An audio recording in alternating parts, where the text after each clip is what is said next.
ഷാരോൺ രാജിനെ ക്രൂരമായി കൊലപ്പെടുത്തിയ, ആന്തരിക അവയവങ്ങളടക്കം ജീർണിച്ചു പോകുന്ന അവസ്ഥയിലാക്കി വേദന കടിച്ചമർത്തി മരണത്തിന് വിട്ടുകൊടുത്ത ഗ്രീഷ്മയ്ക്ക് എന്ത് ശിക്ഷയായിരിക്കും ലഭിക്കുമെന്നായിരുന്നു മലയാളികളാകമാനം ഉറ്റുനോക്കിയത്. വധശിക്ഷയിൽ കുറഞ്ഞ മറ്റൊരു ശിക്ഷയും അവൾ അർഹിക്കുന്നില്ല എന്നായിരുന്നു പലരും പരാമർശിച്ചത്. എന്നാൽ നിയമലോകത്തിന്റെ വിലയിരുത്തലുകളൊക്കെ തന്നെ ശരിവെക്കുന്ന രീതിയിലുള്ള വിധി തന്നെയാണ് നെയ്യാറ്റിൻകര അഡീഷണൽ സെഷൻസ് കോടതി ഇപ്പോൾ പങ്കുവച്ചിരിക്കുന്നത്. മറ്റൊരാളുമായി നിശ്ചയിച്ച വിവാഹത്തിന് വേണ്ടി കാമുകനെ വിഷക്കഷായം കുടിപ്പിച്ചു കൊന്ന കേസിലെ പ്രതി കൂടിയായിട്ടുള്ള ഗ്രീഷ്മയ്ക്ക് അങ്ങനെ തൂക്കുകയർ തന്നെ കിട്ടിയിരിക്കുകയാണ്. ഇതിലൂടെ മറ്റൊരു റെക്കോർഡ് കൂടി ഗ്രീഷ്മയ്ക്ക് സ്വന്തമാകുന്നു എന്നുള്ളതാണ് ഈ കേസിനെ വ്യത്യസ്തമാക്കുന്നത്. കേരളത്തിലെ തന്നെ ഏറ്റവും പ്രായം കുറഞ്ഞ, കുറ്റവാളികളുടെ ചരിത്രത്തിൽ തന്നെ ഏറ്റവും പ്രായം കുറഞ്ഞ ഒരു സ്ത്രീയായി ഗ്രീഷ്മ മാറുന്നു. അതും വധശിക്ഷ കാത്തിരിക്കുന്ന സ്ത്രീയായി. അങ്ങനെ ഒരു പുതുചരിത്രമാണ്. കേരളത്തിലെ അപൂർവമായ ഒരു കേസായി തന്നെ ഇത് മാറിക്കൊണ്ടിരിക്കുന്നു. നിലവിൽ ആകെ ഒരു സ്ത്രീ മാത്രമാണ് കേരളത്തിലെ ഒരു ജയിലിൽ വധശിക്ഷ കാത്തു കഴിയുന്നത്. ആ പട്ടികയിലേക്ക് ഗ്രീഷ്മയും എത്തിയിരിക്കുന്നു. അങ്ങനെ നോക്കുമ്പോൾ ഏറ്റവും പ്രായം കുറഞ്ഞ വ്യക്തിയായി തന്നെ ഗ്രീഷ്മയെ മാറ്റുന്നു. 24 വയസ്സ്. കോടതിയും ഇക്കാര്യം തന്നെയാണ് ചൂണ്ടിക്കാട്ടിയത്. അപൂർവങ്ങളിൽ അപൂർവമായ കേസ്. അതുകൊണ്ട് തന്നെ ഉറപ്പായും തൂക്കുകയർ നൽകാവുന്നതാണ്.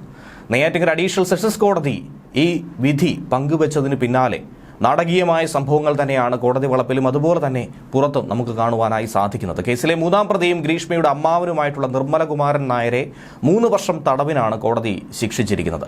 2-ാം പ്രതിയും ഗ്രീഷ്മയുടെ അമ്മയും കൂടിയായിട്ടുള്ള സിന്ധുവിനെ നേരത്തെ തന്നെ കോടതി തെളിവുകളുടെ അഭാവത്തിൽ വെറുതെ വിട്ടിരുന്നു. എന്നാൽ ഈ വാദത്തിനിടയിൽ ഏറ്റവും അധികം ഉയർന്നു കേട്ടത് പ്രതിയുടെ പ്രായം പരിഗണിക്കുക എന്നുള്ളതായിരുന്നു. തുടർന്ന് പഠിക്കാനുണ്ട്, വളരെ മിടുക്കിയായി പഠിക്കുന്നതാണ്, ഇതൊക്കെ തന്നെയായിരുന്നു ചൂണ്ടിക്കാട്ടിയത്. പക്ഷേ ഒരു കാരണവശാലും അങ്ങനെയൊന്നും പരിഗണിക്കാൻ കഴിയില്ല എന്ന് ശക്തമായി തന്നെ കോടതി പറയുകയുണ്ടായിരുന്നു. പ്രകോപനമൊന്നും തന്നെ ഇല്ലാതെയുള്ള വ്യക്തമായ കൊലപാതകം, കൃത്യമായ ആസൂത്രണം. അതുകൊണ്ട് തന്നെ വധശിക്ഷയിൽ കുറഞ്ഞ് മറ്റൊന്നും പ്രതി അർഹിക്കുന്നില്ല എന്ന് കോടതി തന്നെ തുറന്നു പറയുകയാണ്. ഗ്രീഷ്മയ്ക്ക് ക്രിമിനൽ പശ്ചാത്തലമില്ലെന്ന വാദം ഒരിക്കലും ഈ കേസിൽ പരിഗണിക്കാൻ കഴിയുന്നില്ല. കേസിൽ ഗ്രീഷ്മയും അമ്മാവൻ നിർമ്മലകുമാരൻ നായരും കുറ്റക്കാരാണെന്ന് നേരത്തെ തന്നെ കോടതി കണ്ടെത്തിയതായിരുന്നു. കൊലപാതകത്തിന് പുറമെ തട്ടിക്കൊണ്ടുപോകൽ, തെളിവ് നശിപ്പിക്കൽ അടക്കം വിവിധ കുറ്റങ്ങൾ പ്രകാരം, വകുപ്പുകൾ പ്രകാരമുള്ള കുറ്റങ്ങളും ഗ്രീഷ്മ ചെയ്തതായി തന്നെ കോടതി വ്യക്തമാക്കിയിട്ടുണ്ട്. തെളിവ് നശിപ്പിക്കാനായിട്ടുള്ള വലിയ നീക്കമാണ് ഗ്രീഷ്മയുടെ ഭാഗത്തു നിന്നും ഉണ്ടായത്.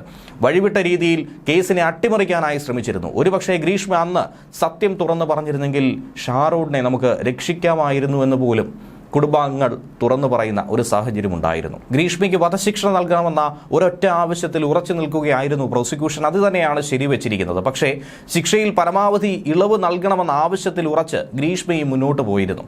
2022 ഒക്ടോബർ 14-ാം തീയതി അന്നാണ് ഈ കേസിനാസ്പദമായ സംഭവം ഉണ്ടായത്. അന്ന് പ്രണയം നടിച്ച് വീട്ടിലേക്ക് വിളിച്ചു വരുത്തി ഗ്രീഷ്മ വിഷം കലർത്തിയായിരുന്നു കഷായം ഷാരോണിനെ കൊണ്ട് കുടിപ്പിച്ചത്. ഒക്ടോബർ 25-ന് മരണം സംഭവിക്കുകയും ചെയ്തു.